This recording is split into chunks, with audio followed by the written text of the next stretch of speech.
Mayor mornings. Ang ikatlong sulat ni Juan. Mula sa isang pinuno ng iglesia, para kay Gayo na lubos kong minamahal.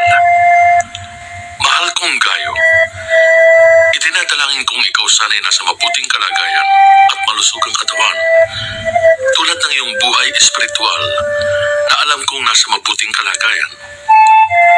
Tuwang-tuwa ako nang dumating ang ilang kapatid at ibalitang ikaw ay tapat sa katotohanan at talagang namumuhay ayon dito.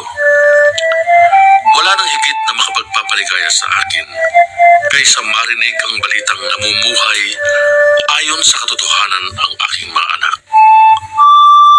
Mahal kong kaibigan, ang iyong paglilingkod sa mga kapatid, kahit sa mga hindi mo kilala, ay nagpapatunay na tapat ka.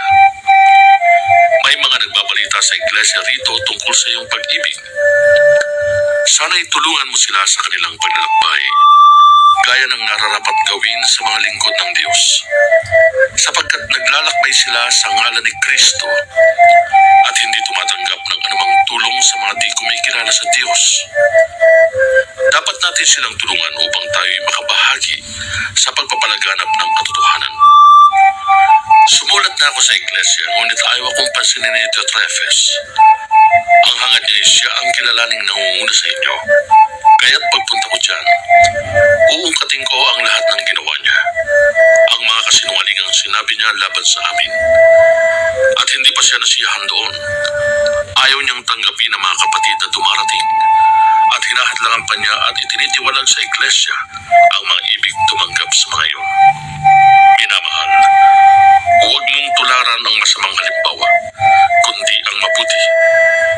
Ang gumagawa ng mabuti ay anak ng Diyos. Ang gumagawa ng masama ay hindi pa nakakita sa Diyos. Mabuti ang sinasabi ng lahat tungkol kay Demetrio at iyan ay makikita sa kanyang magandang asal. Iyan din ang aming patotoo at alam mong totoo ang sinasabi namin. Marami pa sana akong sasabihin sa iyo, ngunit hindi ko na sasabihin sa sulat.